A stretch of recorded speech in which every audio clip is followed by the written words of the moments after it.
it's me, demonized Smurf Girl of the Jehovah's Witnesses. And it's Watchtower After Dark. I'm Rose Bundy, and this is my co-host, Mitch. Say hey, Mitch. Hello, everybody. It's nice to see everybody. Oh my God. So, Mitch, I have my chunky sweater on. Chunky sweater, because we're gonna be wise. We had major spiritual food this morning of a governing body update number 5. That's 5 times the spiritual food as we're used to. I feel blessed. I know, and it was, oh my God, it was Chalkboard David. David Splain. Uncle Kermit the Frog Legs Splain. Oh my God. You know, hey, Uncle Kermit, because I know he's watching. Hey, I miss you. Was it just me? I miss him. So he just seemed tired.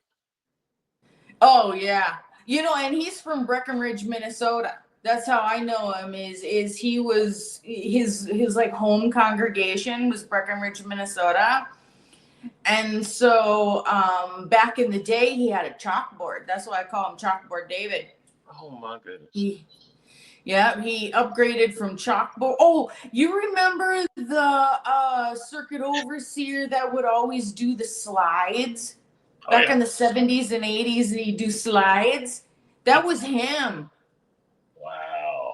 He was the one. He'd always do, Brother Splain in his slideshow for being a circuit overseer. He was famous for those slides. And then he'd talk into, this is when we went, so yeah, I wanted him so bad to like me. I wanted to play with his chalkboard, Can I clean your erasers, Chalkboard David, please? Wow. Oh, wow. Yeah. I got a soft spot. We used to go for all you can eat crab or all you can eat frog legs with him. The Kelly's Restaurant. Uncle Kermit the Frog Legs Plain. You know Kelly's Restaurant and all you can eat frog legs. He knows. See, he knows. Oh my goodness. You never told me you knew Splainy Splain? Yeah, we're in the same home congregation. Breckenridge. Gary Bro is from Minot, North Dakota. Oh. So yeah, from Minot and Breckenridge and all those little Midwest towns and stuff where good old boys club, when you get one and you get another. Now that you say bro, I can see him coming from there.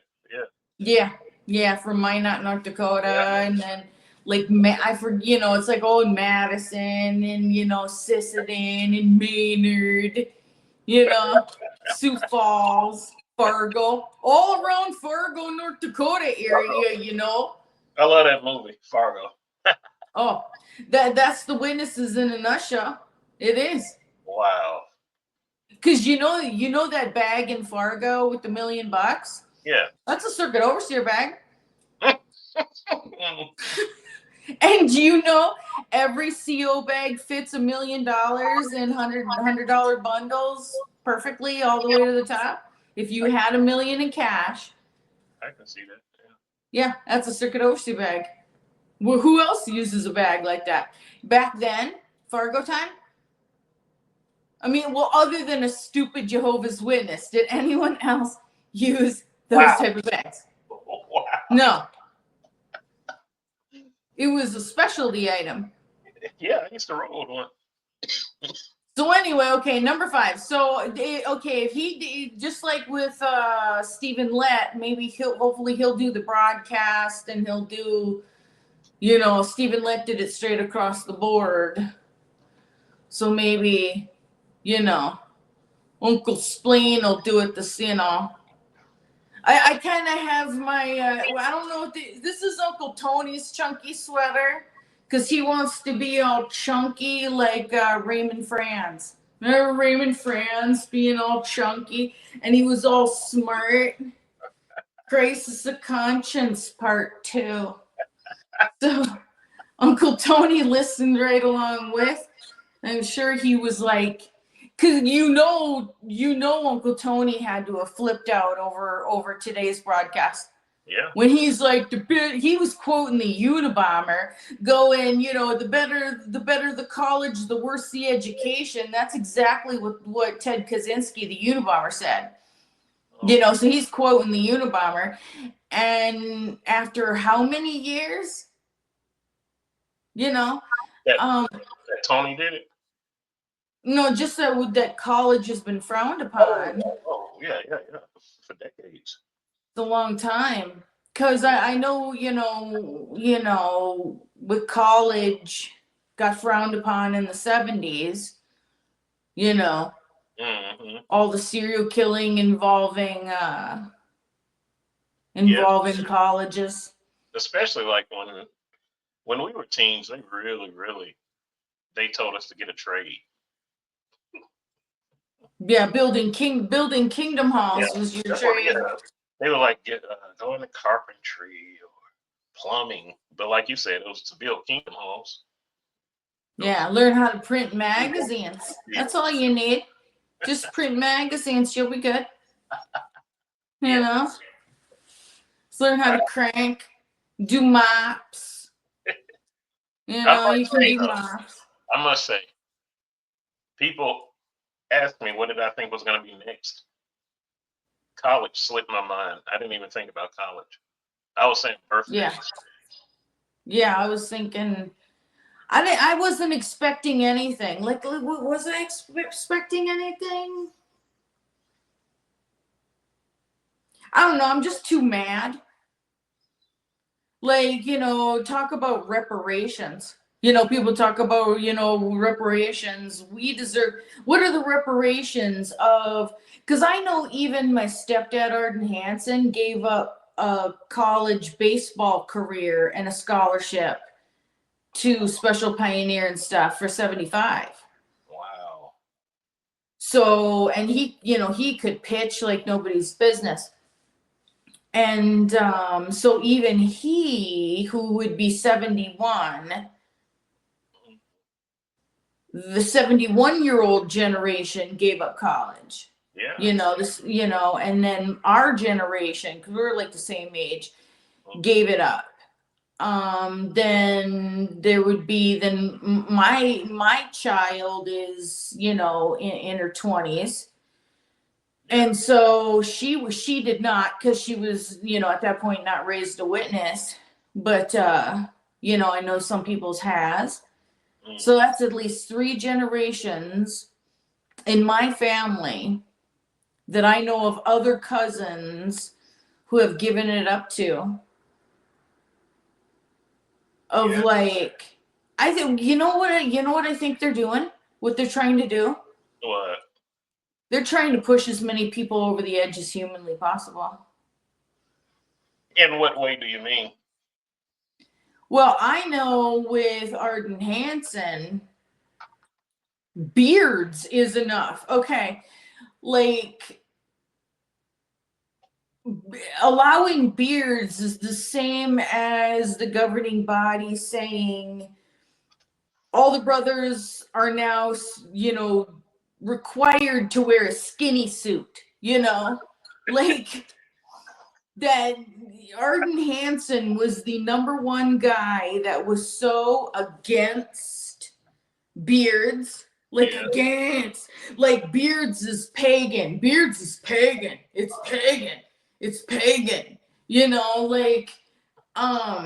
Like the reason why I married worldly is because he'd be like, beards is pagan, and even goatees was an issue. And so I know with Arden Hansen I know what set Uncle Brent off. So we're talking about Uncle Brent snapped. What would then make the next one snap? Beards would make them snap. The pants would it'd be like, what are you doing? That makes me breathlessly scared. Because I know how, like, if you hear something that your relationship broke with your family member because of something specific, which would be facial hair to begin with, and me wearing pants to the meeting, that was a deal breaker it was a deal breaker, and that was initially why I stopped going to the meetings. Oh, wow. And so for Demonized Smurf Girl, with my stepdad then hearing and knowing that was the reason why, is because it's like college, beards and pants and stuff was why we will never speak to each other again. Why mom's dead, why Clyde and Jessica and the baby are dead, why a lot of people are dead, is because of those things. Can you imagine too, like the no blood? Like they're just undoing everything. Like seriously, Mitch, when is it? When will it stop? I mean, are they going to travel all the way down to the cross and make it, and make it a cross too? Like how many changes? It's like they're just ticking the boxes. Okay, now we're undoing the witnesses, and they're going to just what? When does it stop until it's just Catholicism at some point? You know what I mean? Oh, yeah, I get you. Because at some point, with enough changes, it's going to be the same as Catholicism if they don't, you know what I mean? Where it won't even be the Jehovah's Witnesses anymore. I think the only thing they will keep are the things that involve them with the horrific CSA cases. They won't change any of those rules, like the 2 witness shit and all that. Yeah. Yeah. I see them, like, what are the last issues? Like birthdays, holidays. Because, I don't know, that's their whole claim to fame, you know what I mean? Yeah. Like, there's no. Sorry, it hit me hard. Because it's like, that makes me angry. Because what would did you give up college? Oh, yeah. Me too. And I was a member of Mensa. I graduated at 15 and then was married at 16 because I wanted to go to college. And he's like, my stepdad was like, well, if you want to go to college, then you better get out on your own. And so, because I graduated at 15 and I needed to start college, just that very next thing, within the year. And so I was going to just marry the first idiot that said yes. Which it was a scandal. And I was then going to go and start. And then all of a sudden, because I was married, the scholarship didn't apply because it was towards someone saying, like the stipulations, or I was probably lied to. For some reason, I had to get married to do my scholarship. Then when I went to go do my scholarship, then because I was married, it was a scholarship to live on campus and stuff. Mm-hmm. And being a married person, that was not what the scholarship was all about. Mm-hmm. It didn't accept someone who was married. And so, like, seriously, I almost went Uncle Brent. Like, I mean, seriously, it's like I got married so that I could go to college and do my scholarship, and then come to find out it, like, invalidated it for some reason. Or at least that's what I was told. Because it was, like, full-on room and board, in the dorm, everything. And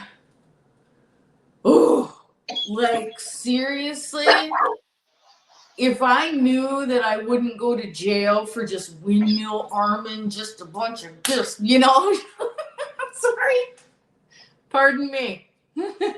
Oh my goodness. Like, like just that's for you, Mark Sanderson. That's just. That pissed a lot of people off. Like I said, it wasn't on my radar college, but today Yeah. I heard a lot of people venting about it. And I mean, they have valid points, but yeah, they messed up a lot of lives. Some people say, Yeah. My life would have been so different. So different. So different. mm, God, so different. I don't like so different. God, I wish I could just punch one of them in the face. Just really just punch and they punch. I'm played with a sorry. lot of people's lives. Yeah, a Because lot I of mean people. that's My life parents, changing. I feel bad for people my parents' age. They like they gave up a lot and lived very simple because that's what they were telling them to do. Because the Yeah. end is right around the corner. You know, you don't need school. You don't need like higher education, and you'll be around bad association and all that crap. But we're It's so. around bad association each and every day of our lives. Yeah, it's like every day was the last day of their life, and they didn't even care if they woke up the next day. And in Yeah, fact, when witnesses do wake up the next day, they're disappointed. It was a very, you know, life detrimental situation where it was like, as soon as it's like with the Jehovah's Witnesses, is that they view the sooner you pass away, the sooner paradise comes. So come on, everybody, let's all pass away as fast as humanly possible. Like maybe, no blood transfusion, no transplants, no this, no that. Let's just hamper so that we can all pass away as soon as we all possibly can, and then paradise will come. It's like, okay, go for it, you're yeah. living like every day is your last day. Very Jonestown existence. That's how they used to sell it too. They used to say, when you pass away, you're just sleeping, and it's like in the blink of an eye, you'll be resurrected. You won't even know you were dead. That's how they used to spin it. Oh yeah. Yeah, I remember being in the hospital and refusing certain things, and it's like, no, I'll just wake up in paradise. It'll be okay. It'll be Mm-hmm. okay. I'm not afraid. Aren't you afraid? No, no, no, I'm not afraid. It's like, ooh. I've just been angry all day. Like You've been what? angry all day. They make me so mad. I I know, looked me too. I looked at as much of it as I could stomach, but I hate hearing their voices. You know, but yeah, they messed up so many lives. I know. They must really hate people. Like, they must really, really hate the Jehovah's Witnesses. You know what I mean? Oh Because yeah, of doing that, I would at this point of me, I would do that to the Jehovah's Witnesses only because I'm so angry that I would do it on purpose because I hate them all so much that I would rip away college, then wait until, and then just, okay, ha ha ha ha ha, to be a jerk. Like, I would do that to be a jerk. I would to certain people, to them yeah. at this point, like right now, I would do that to be a jerk. And so in reality, it's like, ha ha, oh, how many, I know all of my ex-friends who are still Jehovah's Witnesses. Ha ha. I bet you really would have wished to have gone to college and made something of yourself and been like me and Mitch, you on this side, me and Mitch. You wanted to be like me and him, where you're all cool and stuff. Now it's too late and you're too old and you're too uneducated and homeschooled and haha, try and pick up the pieces. You won't be able to, you know. Oh my goodness. And that's mean, but there's some like Daryl Wahlberg, who has his own YouTube channel.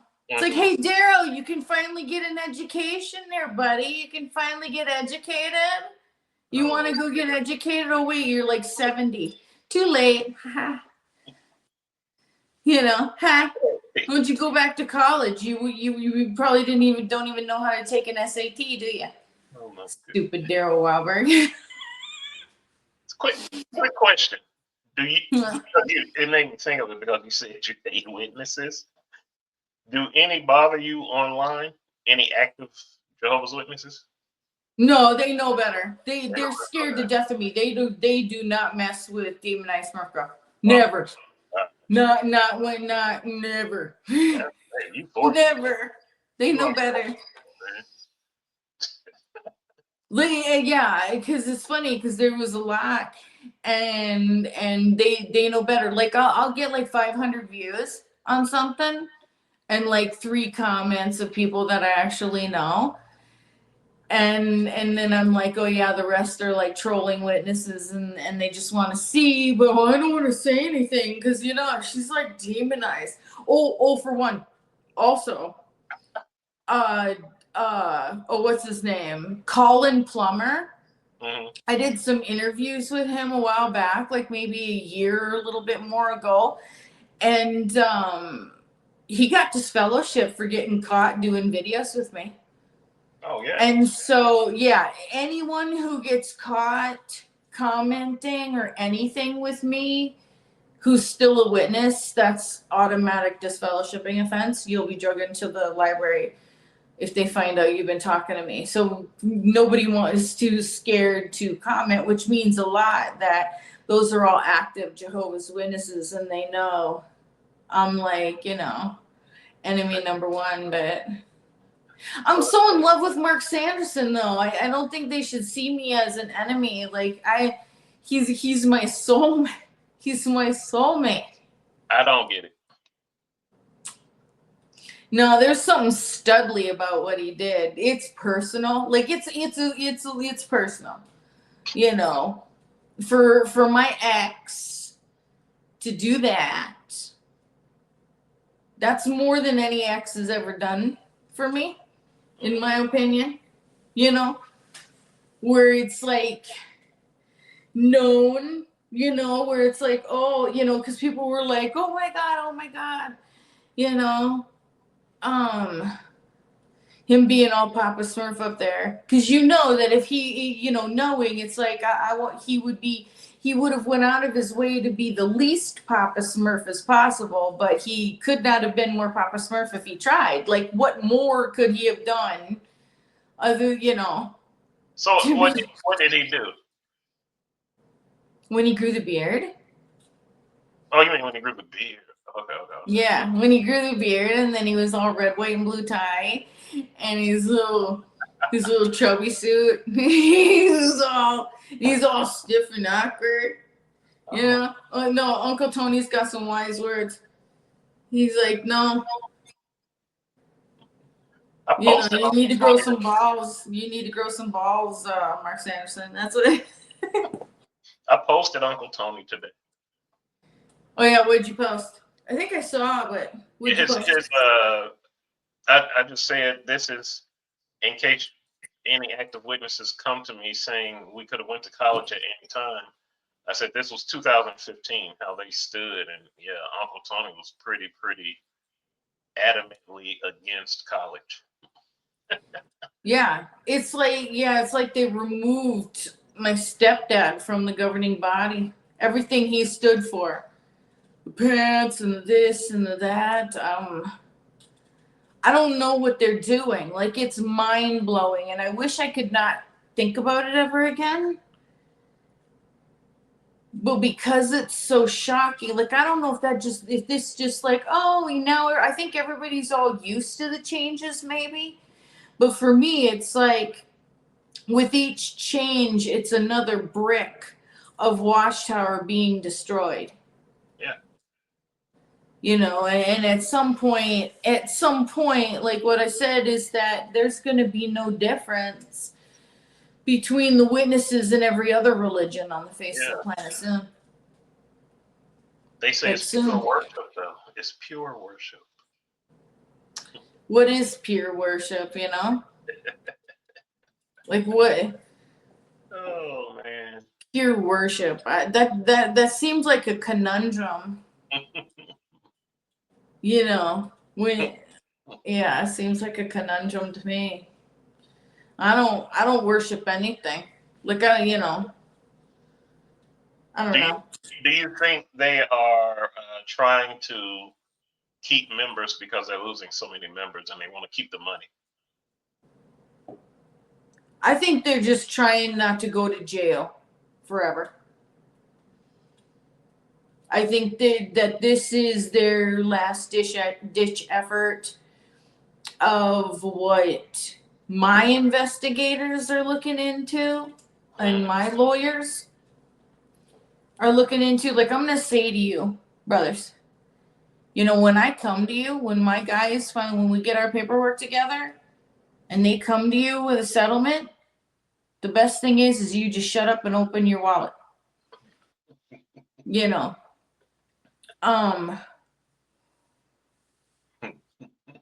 like, you just bend over, open wide, Oh and let my foot slide in. no. They're used to me. I've always been this way. Like, I've always been this way. Oh, It was like, I think with the governing body, they tried to pull like a Rutherford kind of hostile takeover. And it's like, you don't hostilely take over from Demonized Smurf Girl. From the Smurf. You don't hostilely take over my organization from the Smurf. Smurf doesn't do it. I don't. You can look on the screen, you can look on the TV, you can listen to the radio, and no, that Smurf doesn't play that way. Never have I.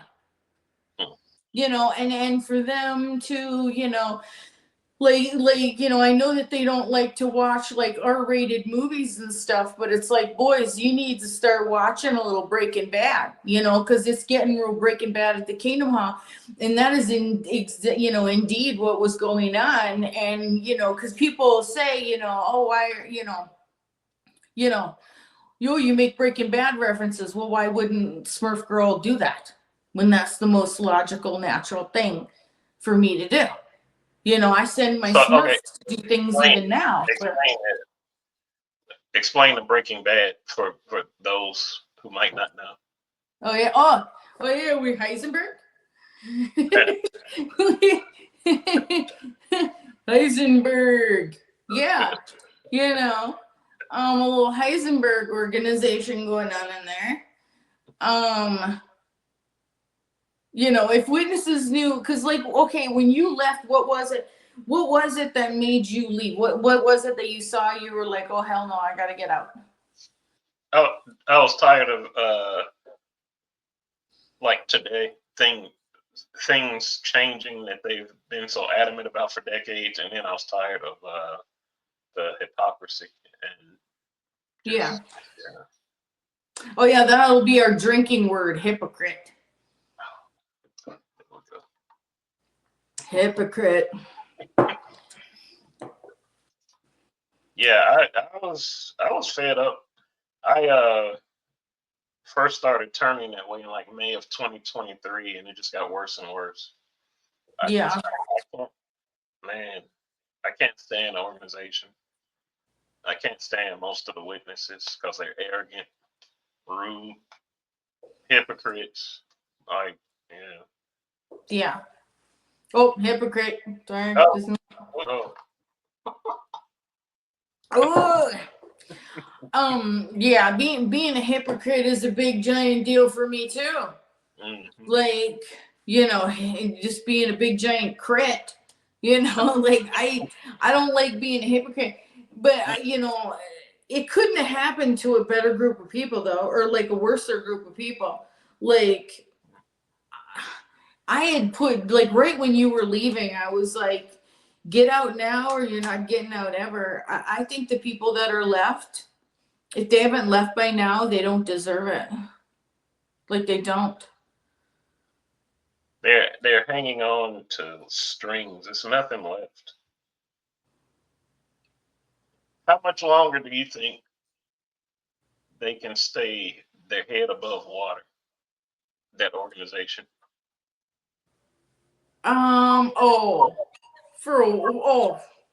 Forever.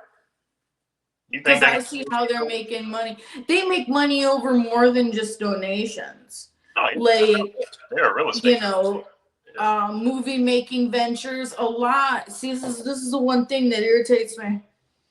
Is that a lot of the apostate movies that we see, they're produced by Watchtower.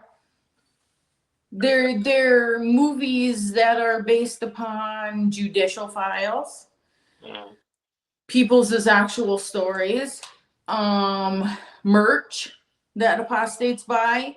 They're buying that merch from Watchtower because it's Watchtower copywritten stuff. When they're watching certain videos on YouTube, like, Lloyd Evans type of channels, that money goes back, a portion of it goes back to fund Watchtower, some of it 100%. So they're making revenue off of YouTube videos, merch, movies that they're making, even books. Those will be Watchtower published books where people might think, oh no, it's like, oh, that's just some ghostwriter from the writing department that, they're getting a cutback. And they, with the apostasy being the way that it is booming, they're making more money now than they ever have before. Just think if they invest in TikTok, they invest in Netflix and HBO and they're making movies hand over, they make, the reason why they're invested in HBO is they make movies.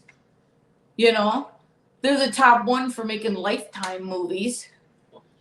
I wouldn't doubt that those Lifetime movies are 100% witnesses every time.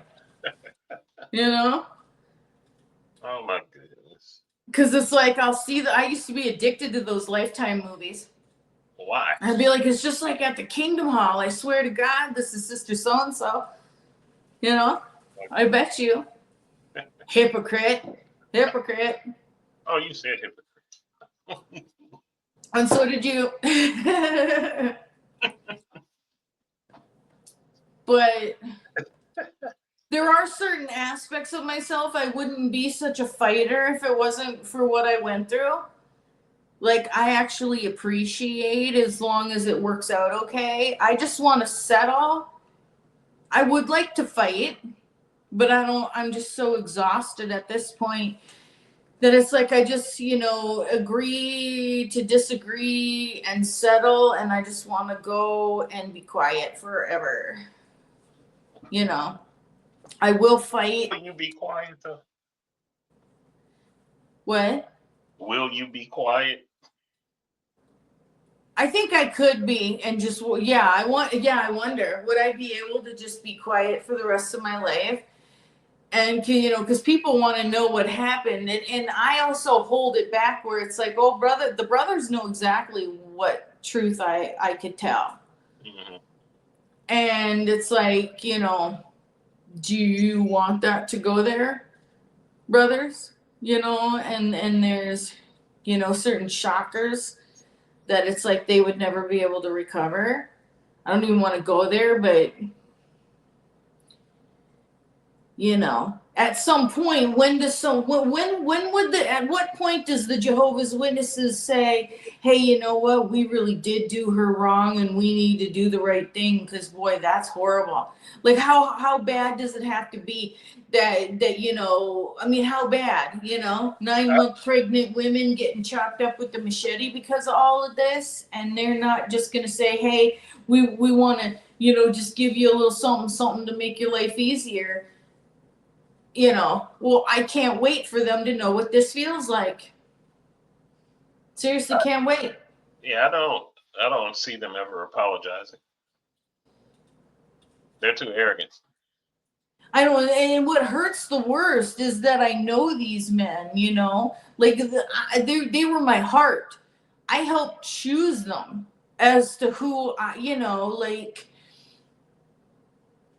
you know, when people would ask, so what brother do you think would make a good, you know, that it's like, I remember putting in a good word for these brothers to be on the body as a young girl.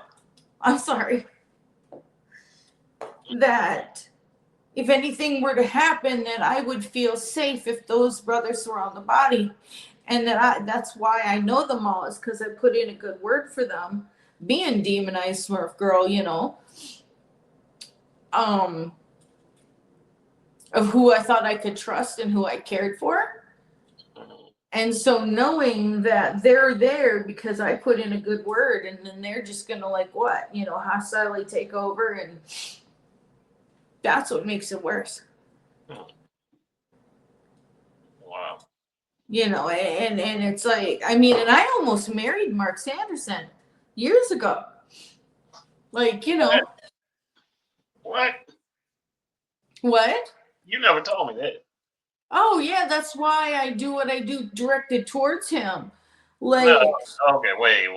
oh, Wait. what? All we've talked about, and you never mentioned that to me. I thought you knew, cause well, my That's why I keep asking, like, million memes at him.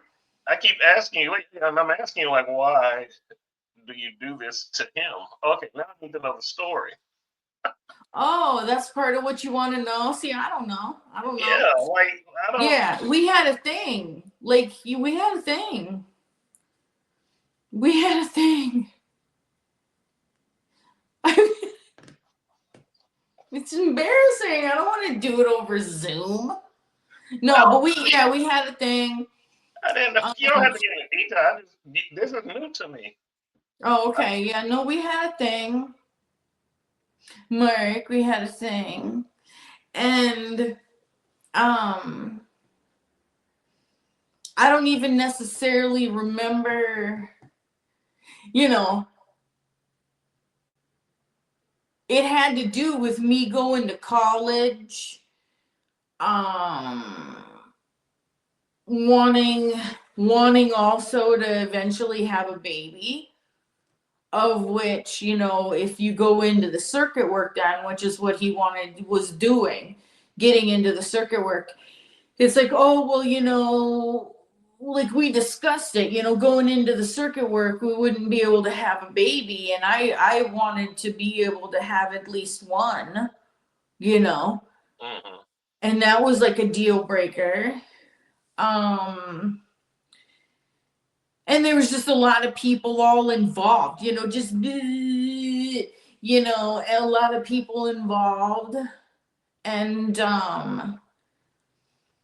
he was my Uncle Jeremy's best friend because they're like around the same age, within like a couple years of each other, like maybe 3 years of each other. And Mark's only 7 years older than me. So it's, I mean, you know, I think about. So he was best friends with Uncle Jeremy, and that's how I knew him. Okay. And we tried. You know when you try to like somebody because he's best friends with your brother, he's best friends with your uncle, he's best friends. Everybody loved him. Mom loved him. My stepdad loved him. Grandma and grandpa loved him. Why aren't you interested in Mark? Why don't you? And I was just like, Mark, you know, I don't want to be interested in Mark. He's like Uncle Jeremy, you know, he was like an Uncle Jeremy to me. Uncle Jeremy's only 3 years older than me, by the way. So it would be me, Uncle Jeremy, then Mark Sanderson. So he was just Uncle Jeremy's friend. They even lived together for a while. Wow. In Grandma and Grandpa's trailer.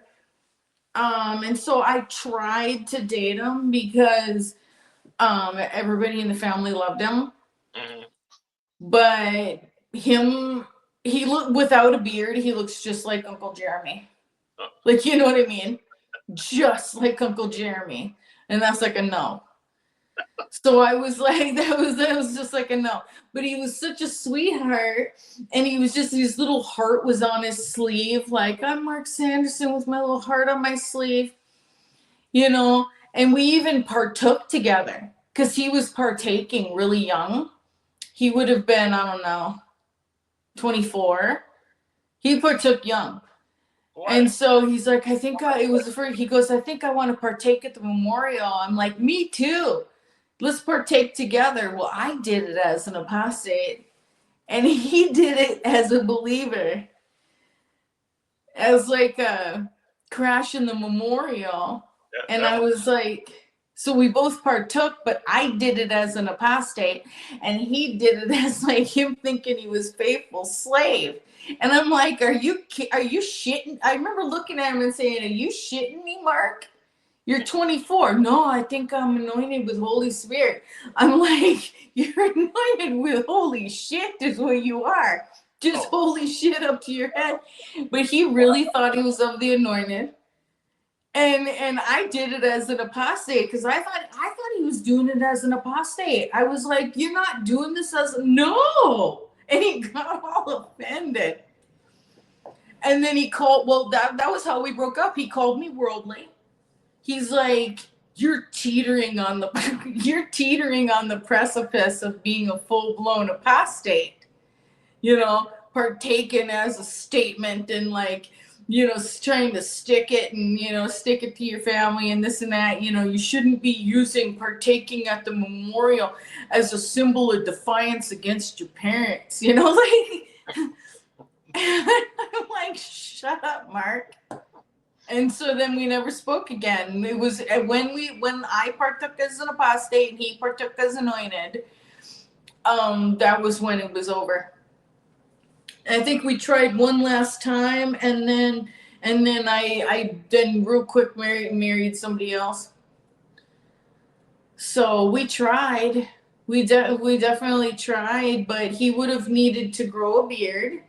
And now I think he's the cutest thing I've ever seen in my entire life. But wow, you know, wow. No, I mean it too. I'm not joking. I think he's adorable. I don't know what you. We're gonna have to check those eyeglasses.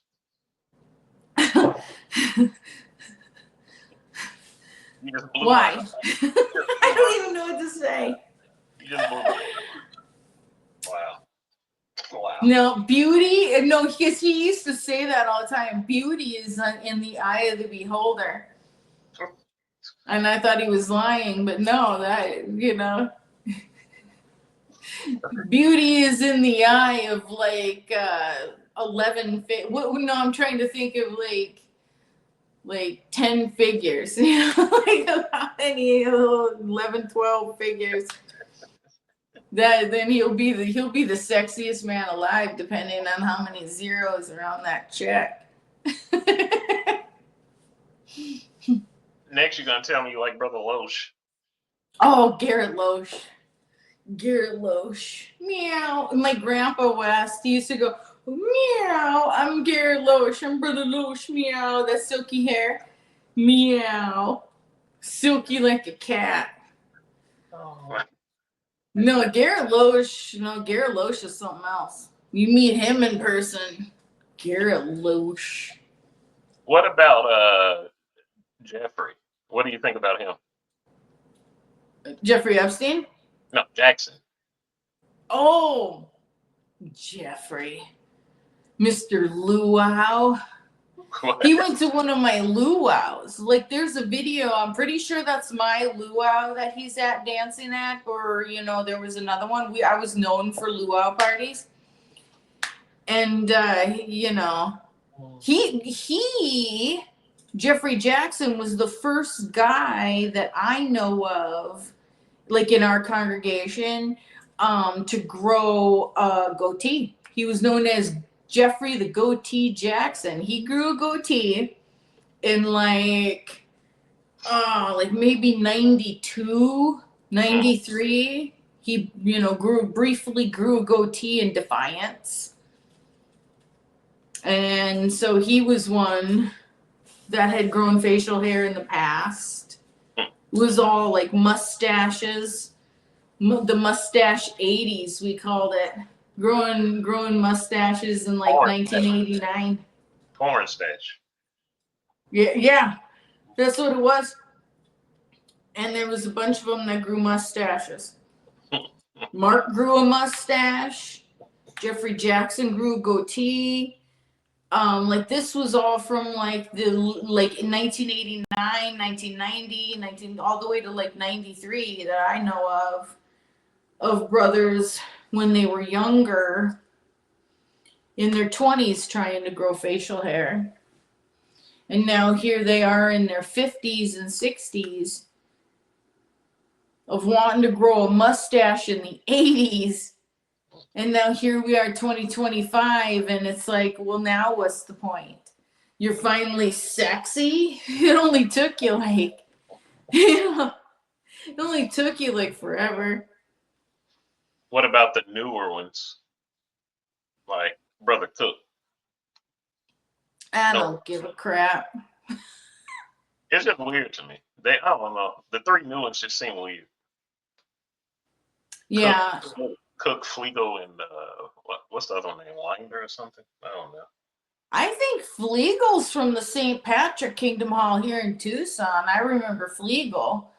And it was being, we called it the Leprechaun Hall. And he always would wear that green, because we would tease him about that green suit he wore. And he'd wear a green suit, and we'd say, oh, Flegel from the St. Patrick Kingdom Hall here in Tucson, the little leprechaun boy. So I don't know. That's where I remember him from. But, Hey, who knows? In Arizona, I wanted to ask you this. Have you heard about elders there in that state being kind of aggressive with like inactive witnesses or ex-witnesses? Like, The aggressive in Tucson? Yeah, in Arizona. Have you heard anything about that? Oh, they're aggressive towards me. They left a magazine out by my car. Like right by the door. Yeah, they're gangster. They're gangster. They're very Breaking Bad about it. They will like, I got the triangle window of my car busted. Mm-hmm. And then they left a magazine by my driver's side door, and they're ringing the doorbell. And it's like, if you know where I live, if I catch you on my property, I will grab you by the ankles, tell you, pull you up, and I will pop you open like a piñata. Like, it'll be like, hey, everybody, it's Jehovah's Witness, Halloween, where we, where we get to see what's inside a witness like a piñata real quick. No, because they left it right on the side of my, right by my driver's side door on the ground. They left the magazine. I don't play that. Like, seriously, and I think it's like maybe they're thinking they can get away with it because I'm a Kingdom Hall crasher, and so they want to crash my house. There was a point, like there was a major point to what I was doing, and their stupid magazines. There's no goddamn point to that. But they're not going to want to get caught on my property. I'm in a neighborhood where, when the neighbors see, you ain't going to want to get caught in this neighborhood dropping literature off of my house. But have you, like, you haven't heard anything about them, like, putting their hands on people, though? Like, inactive people or ex-witnesses? Oh, yeah. Well, they got me into the hospital because they were lying. Considering how violent they are, yeah, they beat people up. They hurt people. They arson things. They rape. They molest. They do what to children. Of course they're gonna come and do that to me. They're gonna look at what they did to Putin, being letter writing and being a terrorist act through the mail at Putin, letter writing and doing all these terrorist acts all over the world, aggravating Putin so that he's, knocking down their door, dragging them out, and then they act like they're some kind of victims. I mean, I've got, the tip of my left hand pinky finger missing and a scar on my lip and elsewhere from how violent they are, that, and that they chop people up with machetes. 9-month pregnant New York Jehovah's Witness girls with machetes because they say something that they shouldn't, or they text and send me something that they shouldn't. They chop people up. They beat people with they beat Uncle Clyde with a baseball bat 18 times. Jessica was, chopped where you couldn't even recognize her, all in her front. So yeah, they're not above chopping somebody up and leaving you and then having blood all over the front door.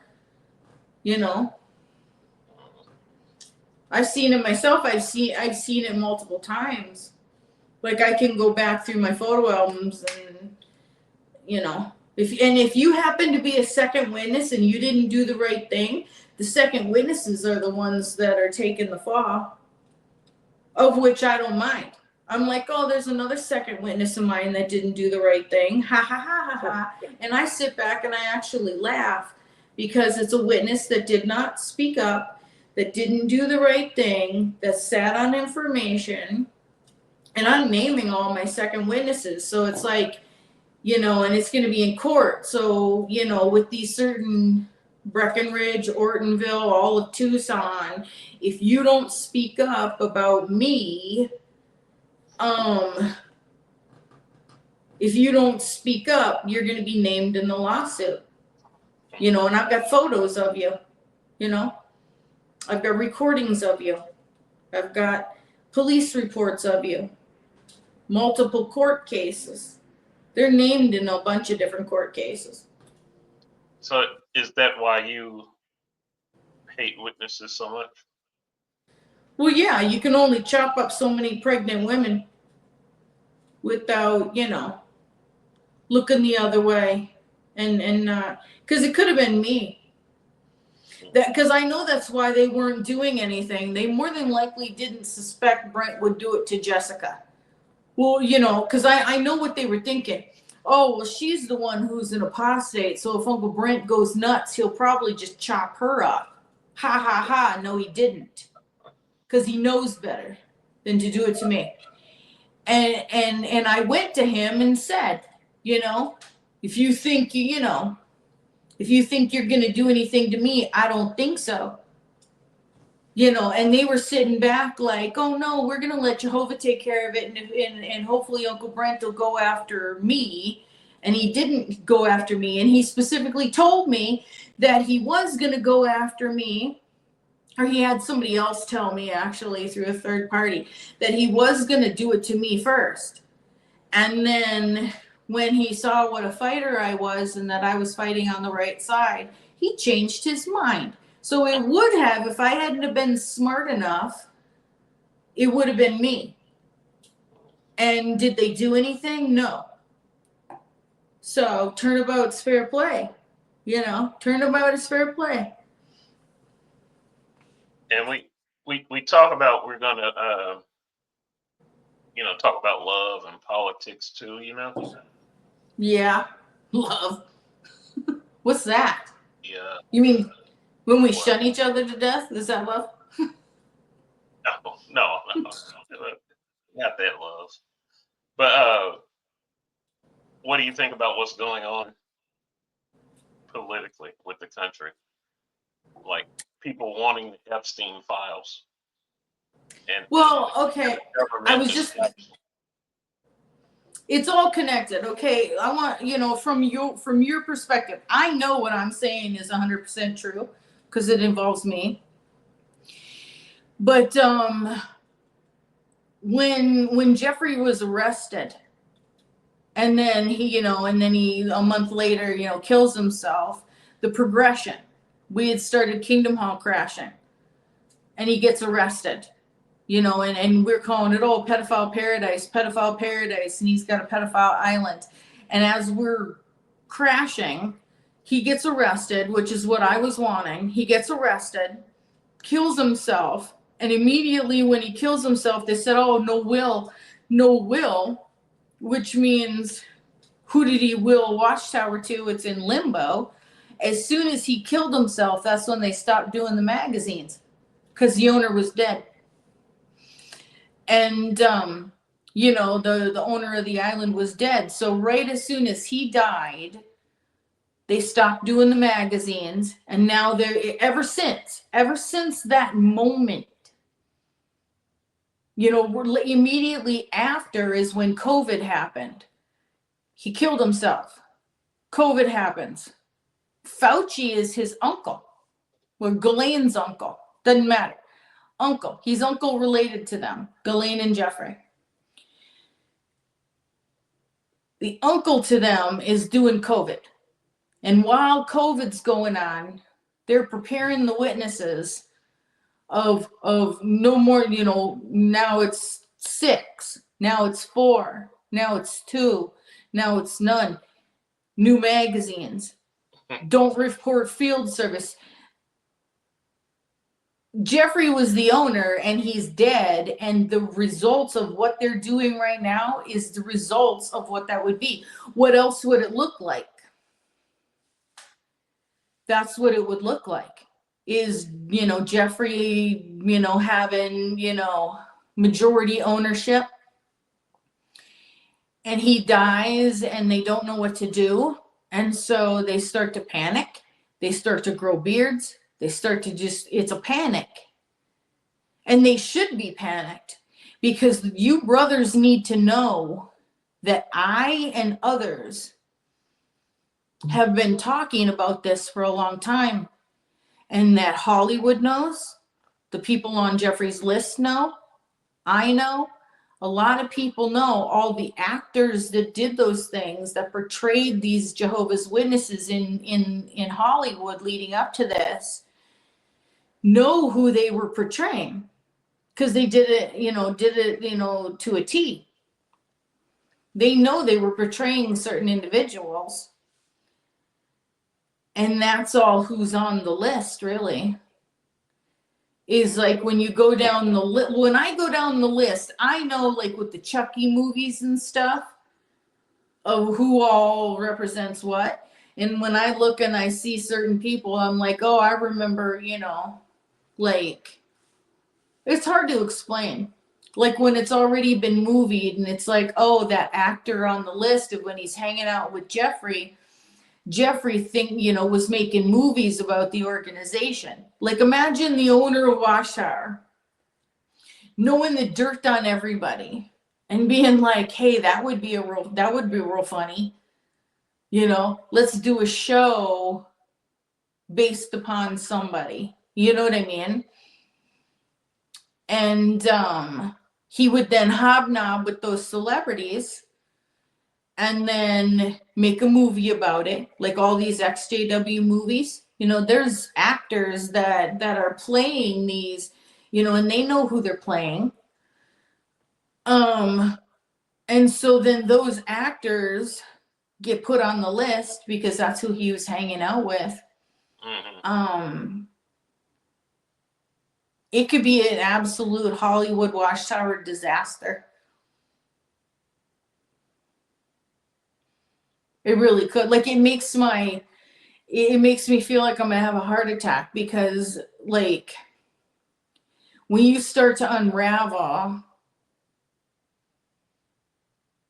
just imagine all of the movies that Watchtower is behind making, and that if everyone found out all the secrets Watchtower has been hiding and all the movies they've made that are R-rated, you know, like all their dirty little secrets. I don't know. It would be eye-opening. Yeah. Just the secrets with me. You know, I've got my whole life as a Jehovah's Witness was one big drama. So just the truth to come out about me would be devastating to them. I just don't have the energy to argue about it. You know, that it's like, seriously, they're you know, just the secrets of what happened with the Chucky movies and what happened with the Smurfs with Payo, what happened with a lot of other things, you know, and then what happened with Uncle Brent, what happened with my mom, what happened with, you know, almost like all my family are dead, and it's like, you know, or behind bars. Mm-hmm. I don't know. Do you think, like, so you're saying that the organization is somehow involved with Epstein? They are Epstein. Epstein is Watchtower. He's the island and they're the paradise. And as soon as he died, that's when the organization started to implode. Immediately. Because I knew who I was targeting. So I was targeting Jeffrey. Jeffrey got arrested. I was also targeting Pillowgate, of exposing Pillowgate, knowing who Pillowgate was. You know, being Uncle Clyde, not Jessica. And there was, you know, we were trying to out Pillowgate, which Pillowgate was Jeffrey, Uncle Clyde, and Aunt Jessica, and Uncle Brent, amongst a bunch of others. But mainly, Jeffrey was hanging out with Uncle Brent and Uncle Clyde. And it all imploded at the same time. Like all of it, it was just boom, boom, boom, boom, boom, boom. You know, just very quickly. And I knew, and I told people, like, it was like, no, here's this, here's that, this is why this is happening. Like the whole time, like before you came into the community, like I was telling people about it as it was as it was happening, and even before it was happening.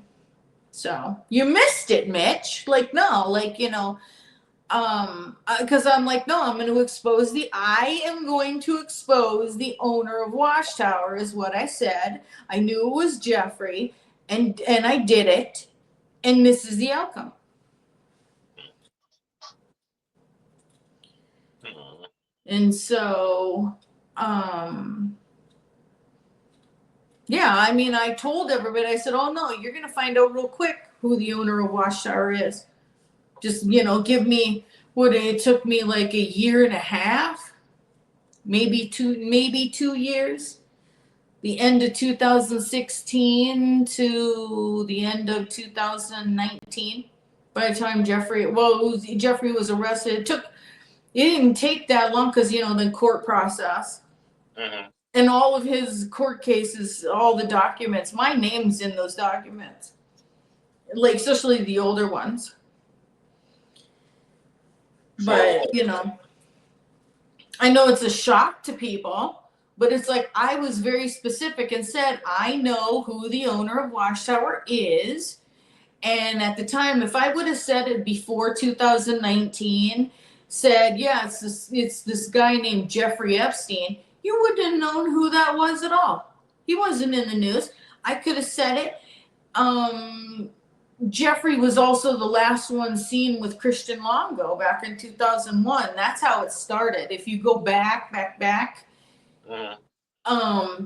That's how he got on the FBI's radar. Is he was last seen with Christian Longo, who killed his wife and 3 little kids and dumped them in the San Francisco Bay or whatever.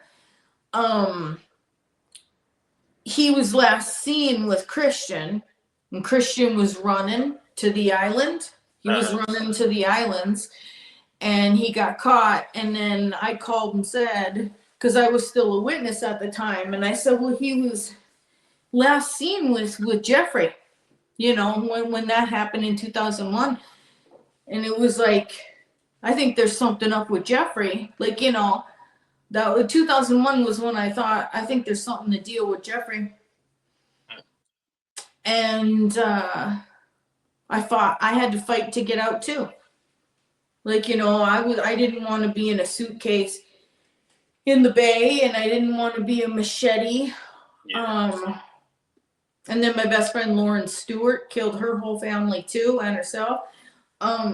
Like, there was a lot. There was a boating accident, couple of them. Like way more than like a lot. So, and it's second witnesses. Like if you're a second witness to what happened to Vanessa Lee Hansen, aka Rose Bundy, demonized Smurf girl, if you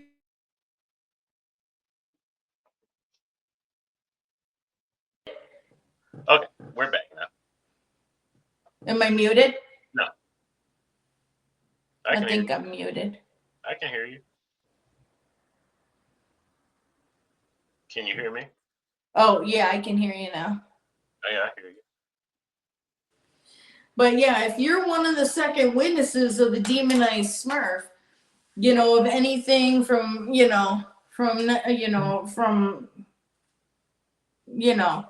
when I was born all the way till now, if you're a second witness, there are quite a few second witnesses that are no longer around anymore for various reasons, and it's up to you if you want to do the right thing. And they know, and it's like, you don't want to end up like the Howards. You don't want to end up like Clyde and Jessica. You don't want to end up like John LaPuma. You don't want to end up like a lot of different people. You don't want to end up like Uncle Morris, Uncle Brent, Uncle Lewis. You don't want to end up like Arden Hansen or Uncle Tony. Like, I've got a long list. You don't want to end up like Brother Rex Huerman. You don't want to end up like, Dennis or Uncle Gary. Like, like I could go on and on. You don't want to end up like Jeffrey. Or do you want to end up, like Ghislaine? No. I've been a part of some pretty high profile cases, You can even hear my recordings about Kyle Rittenhouse online, if you know where to look. Yeah. So, yeah. It's crazy. It is. So it's like, well, what are like, what do you think is going to happen next? Like with the organization? Yeah, what do you think is the next change? I mean, I'm seriously going to go birthdays or holidays. Yeah. Like, well, they already said birthdays is a conscience matter in a previous article already. And a bunch of them have already been celebrating a birthday. I already wrote the letter. It's okay, brothers and sisters, go ahead. Yeah, I see. I think for the annual meeting, they're going to vote me as president of Watchtower. Did you mail in your vote? No. I did. Twice. Mark Sanderson on one of my votes. I put my phone number. Not that he doesn't know it. He knows it because he's called me before. So it's the same phone number, Mark. I put it on my vote. Wow. And it's in postcard form. I didn't know you were serious. Oh, yeah, I'm serious. I am serious. Oh, I am so close to 4,000 followers on JW Match. 4,000. I was just 3,000 the other day, like a week ago, maybe. Probably by tomorrow. They want you to influence them. Yeah, the sisters, you don't want to be stuck in a sexless marriage. You want to be a man. It's time to live and be happy. You don't think witness women know how to put it down? What? You don't think witness women know how to put it down? Wit- like having sexual Witness relations. women know how. It's that we don't want to on Jehovah's Witness guys. Got you. Want a bad boy. Yeah, there is nothing. Well, now that they've got beards, that's kind of sexy. Wow. There's cool. So what you're saying is in the future. Hypocrite. You gotta take a drink. Hypocrite. Who said hypocrite? I did. Hypocrite. Oh man, look at you. Just because I felt the need. No, there's nothing sexier than a Jehovah's Witness guy that stands up for himself. There's nothing sexier than that. But there's nothing more unsexy than one that doesn't know how to stand up for himself. There's nothing more of a turnoff that like a turnoff. Like a turn off. Did I say it was a turn off? Turn off. Oh my goodness. So what if, because you're on that JW match, what if some bearded hunk of a Jehovah's Witness pop up? You just gonna say, no, I'm not interested?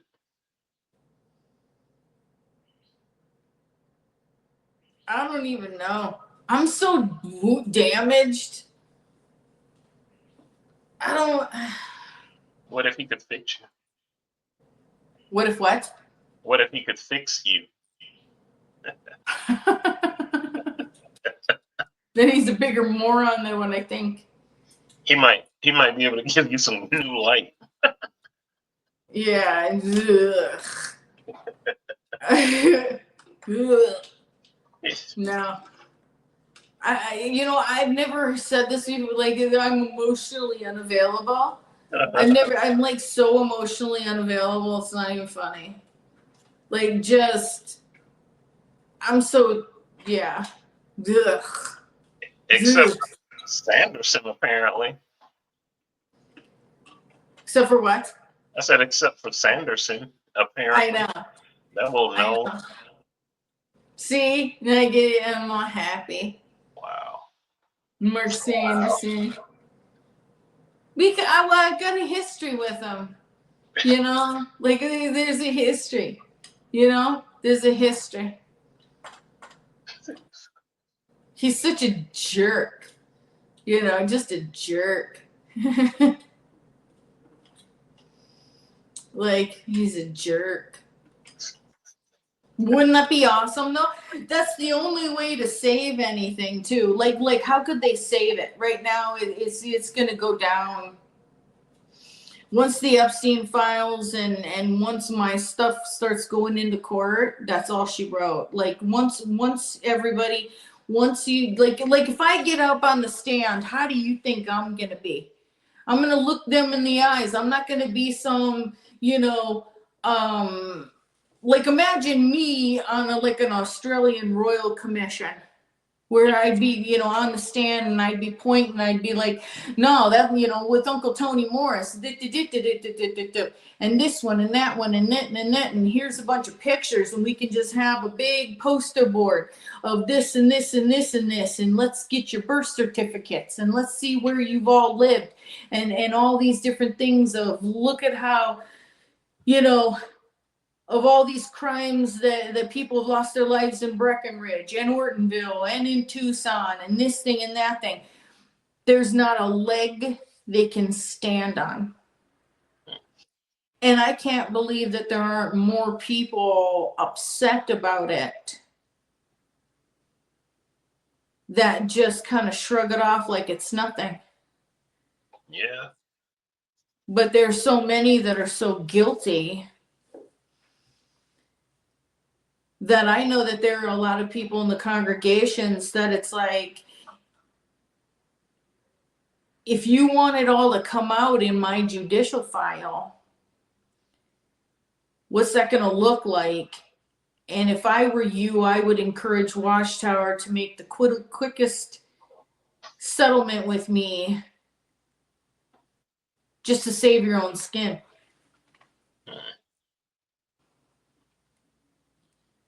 That's crazy. Yeah. I mean, imagine what my court case would look like. Of what would get talked about. Just imagine it for a minute. Imagine if Uncle Brent had gone to trial for his death penalty case. Mm-hmm.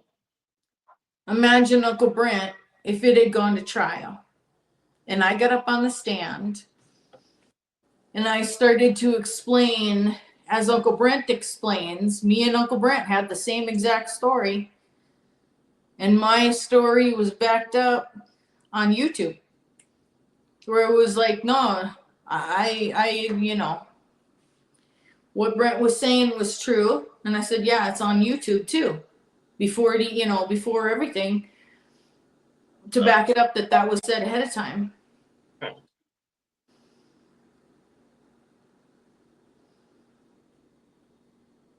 That's crazy. Yeah. Yeah, because it's like, there's not anything that they can say. It's like, oh no, too many people have died. It's too many graves. So, if you were, let's just have some fun. If you were elected as president of the Watchtower, what would you do? if I was what? Elected, that ballot you said you sent in to be president. Oh, I should campaign, shouldn't I? I said if you won. Okay. If I was president, for one, I already have a cardigan, but I would be, if I was president of Watchtower, I would be doing exactly what they're doing right now. I agree with what they're doing, not reporting field service time.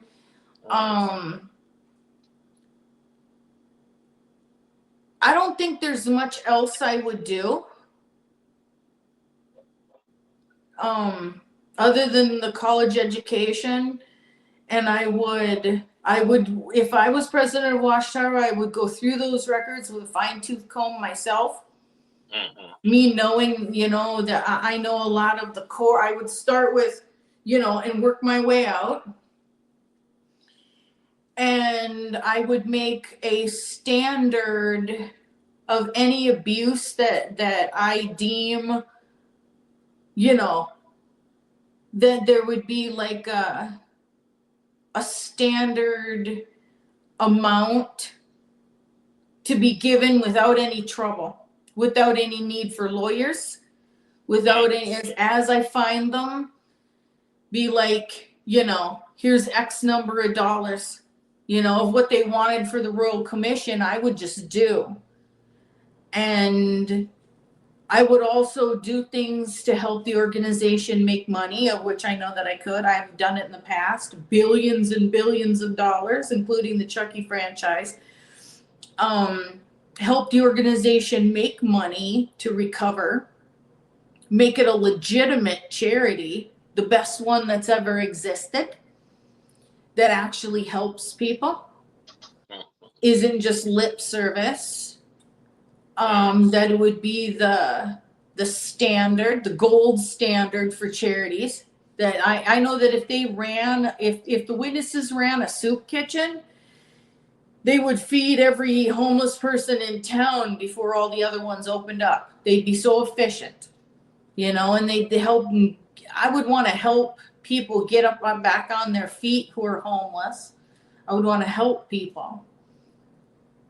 And that would be their preaching work. Instead of standing at a cart, why don't you stand at a little soup cart, or accept clothes donations, and go find a homeless person and give them a hotel room for the night, and give them some clothes, and do that for the day instead,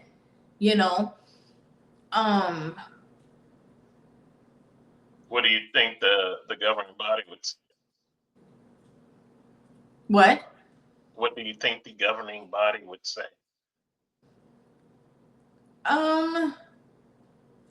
They would say, though, well, they've said it before. Well, you got such high hopes for the organization, you know. Your expectations are too high. But I know that if I became president of Watchtower, that I would not only, I would also be able to put apostates' mind at ease too.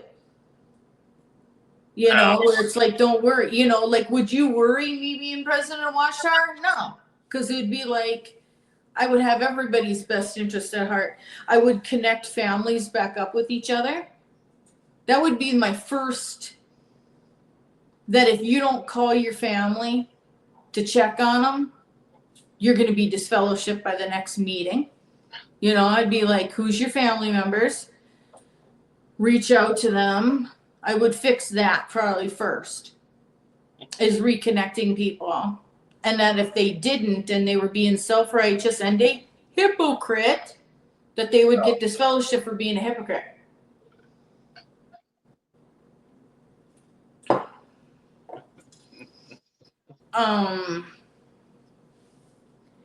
But they're such worthless people, I don't think there's any saving it.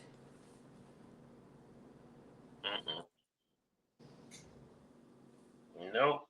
I say let it burn. They've hurt too many people. Mm-hmm. Yeah, there's too many weirdos, I think. Well, yeah. I'd have to kick everybody out.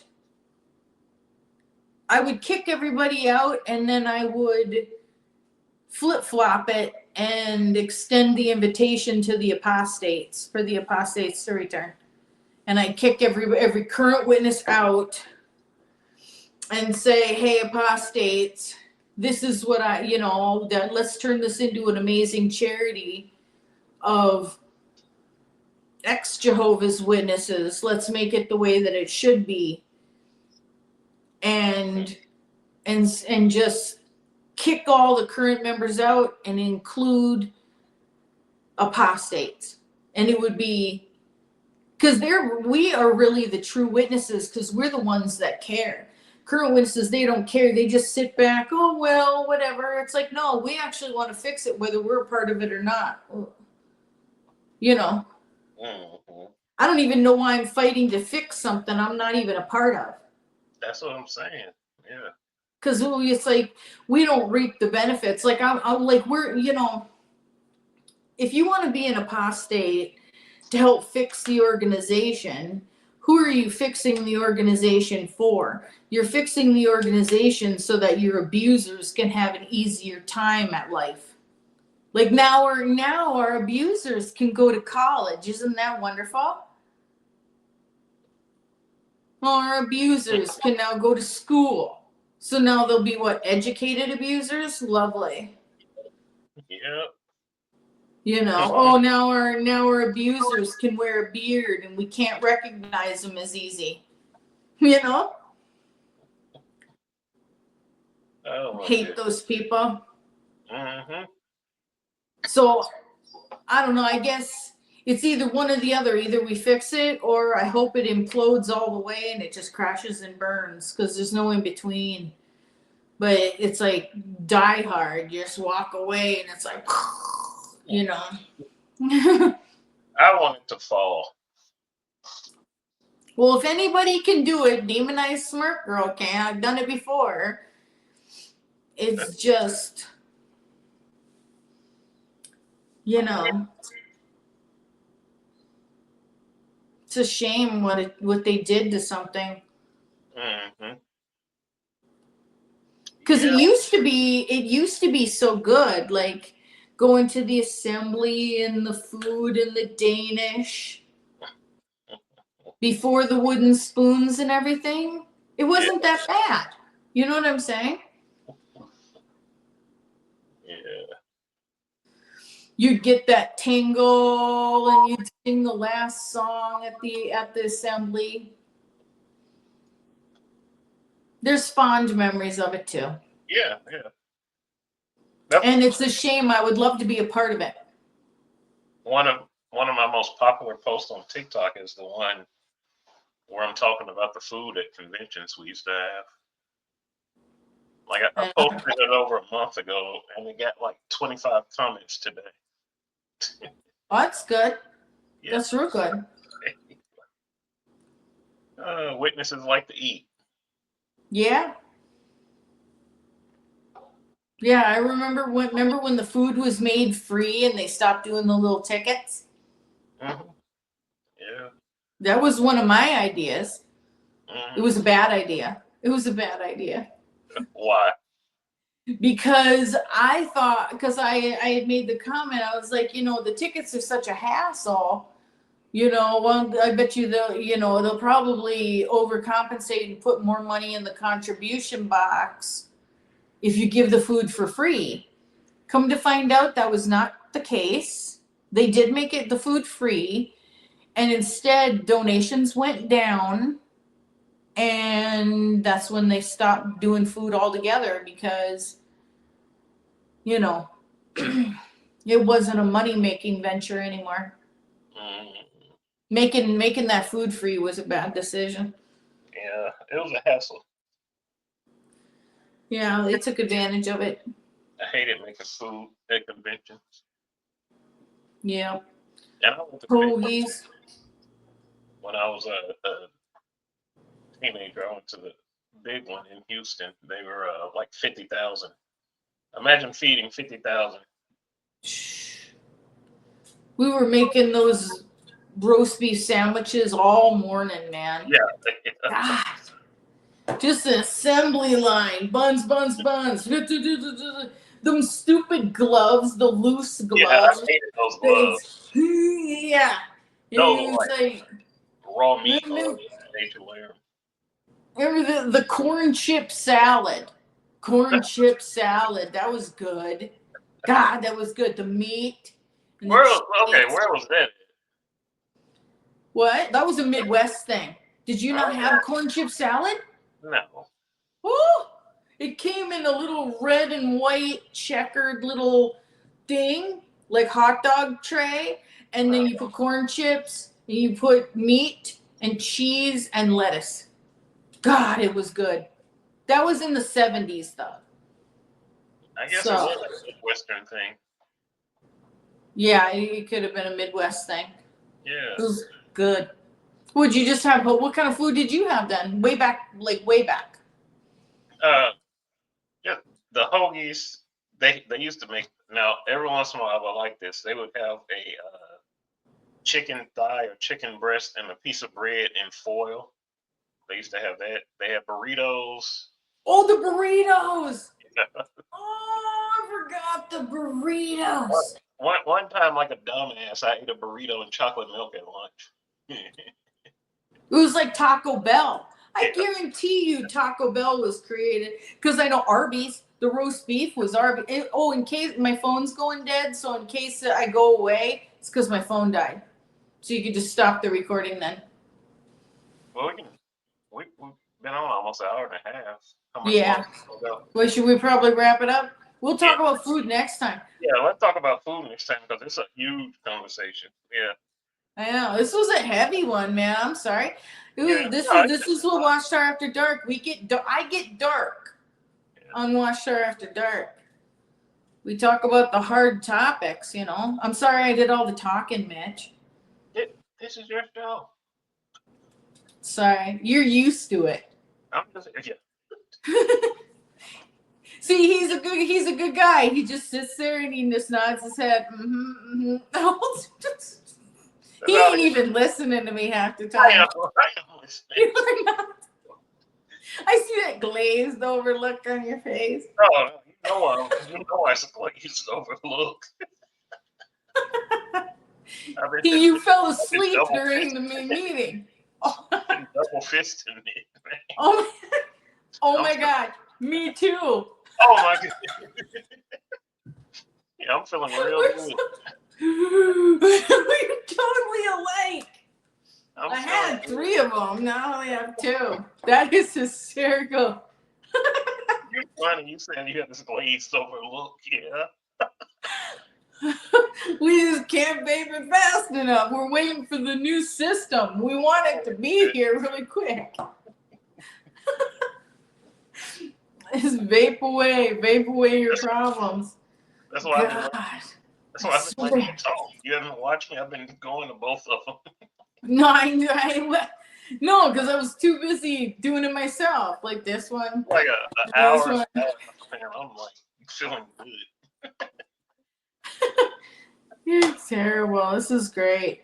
Well, thanks everybody for doing Watchtower After Dark. Sorry it got so dark, like we got a lot of demons, or I do, a lot of demons to discuss, a lot of demons in my past that, I start talking and it's just from my heart.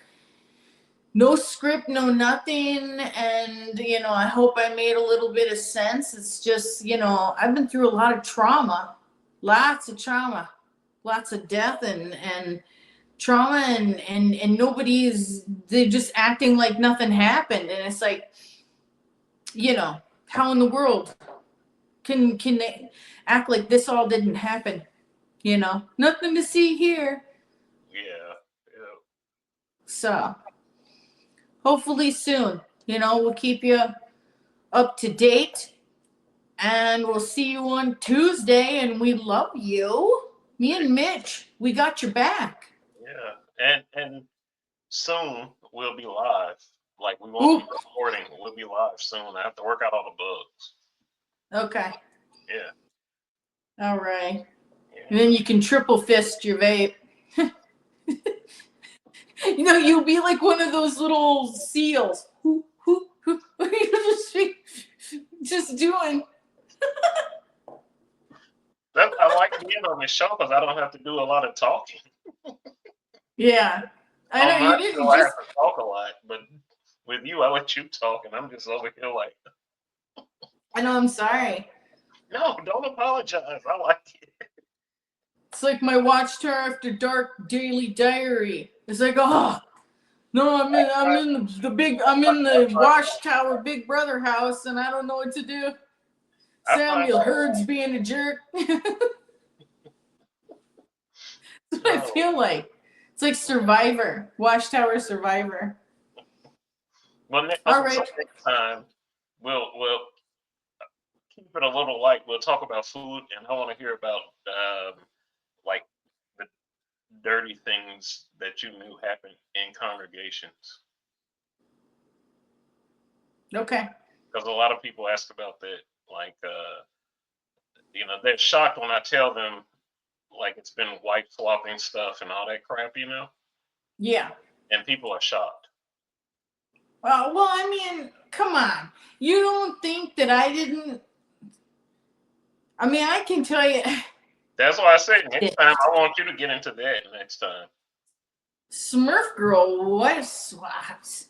Wife swapping with demonized Smurf Girl. You don't think I didn't swap my husband? There was husband swapping. I've been married 3 times. I've swapped husbands. Husband swapping. Like, forget about the wife. Husband swapping. I'm guilty as charged myself. So, Yeah, we're going to talk about that the next episode. Yeah. I can name names. All right. Sounds like a plan. All right. Well, thanks a lot, everybody, for tuning in to Watchtower After Dark. We love you. Keep on fighting and just, try and I don't even have any words of wisdom. Just try and hang in there. Yeah. Hang in there. It does get better. Like, it really does. It does. It does.